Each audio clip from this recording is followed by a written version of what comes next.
I think it would be a brave man who would argue the principles with Henry Kissinger, who's got vast experience, as you know, in this particular field.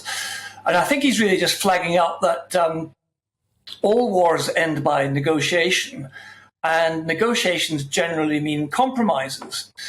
And he's obviously urging an earlier end to the war to save lives, and urging the Ukrainians to be prepared to cede some territory.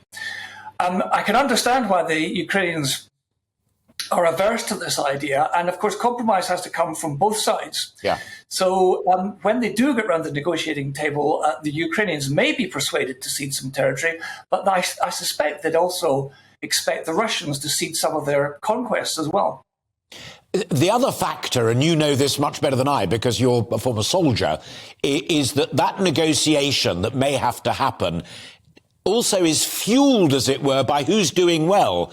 Do you accept, as many are now slowly saying, albeit quietly, that the war, particularly in the East, is turning bad for Zelenksyy? I think that would be a pretty good assessment in the short term. But wars consist of successes and reverses. And after the success around Kiev, the Ukrainians are finding it hard going against massed Russian forces in the Donbass.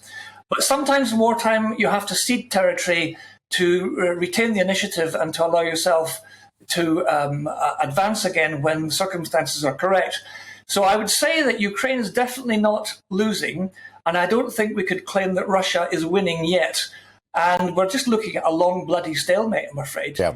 And the war continuing for some time. Do you think some of the politicians and diplomats, and I'm thinking of Tony Biden, the Kissinger's successor in a sense, although many decades later, but also Jens Stoltenberg, the Secretary General of NATO, who have talked very liberally and freely about Ukraine's capacity to win. It is winning. It will win. It must win.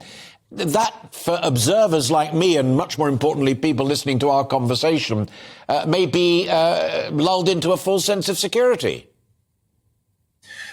Yes, I understand that. I mean, I think Ukraine will win because it's highly unlikely that Ukraine is going to disappear as an independent country in Eastern Europe. So to a certain extent, if Ukraine survives, they have won.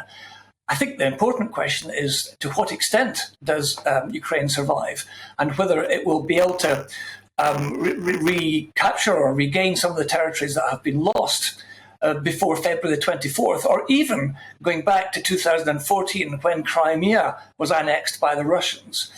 I mean, it's an interesting question. In negotiations, would Russia be prepared to give Crimea back to Ukraine in return for Ukraine giving them the Donbass area?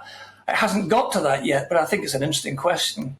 I think it's an absolutely fascinating one, and I'm going to end on my final question, to which I hope is also fascinating, because the other thing that strikes me is that the profound truth is that Russia has not and will not win outright in terms of what it dreamt of 3 months ago. What used to be a superpower when you and I were growing up with over 150,000 troops and all the rest of it could not sweep in, take over this country and put the old hammer and sickle in there.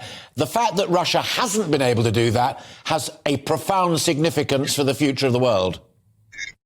I think you're absolutely right, Alistair. Is Russia still a military superpower? It's a very good question. On the evidence from Ukraine so far, I think the answer is maybe not. I'll bank that. Stuart Crawford, always a pleasure to talk to you. Thank you very much indeed for joining us this Friday afternoon. Have a great weekend.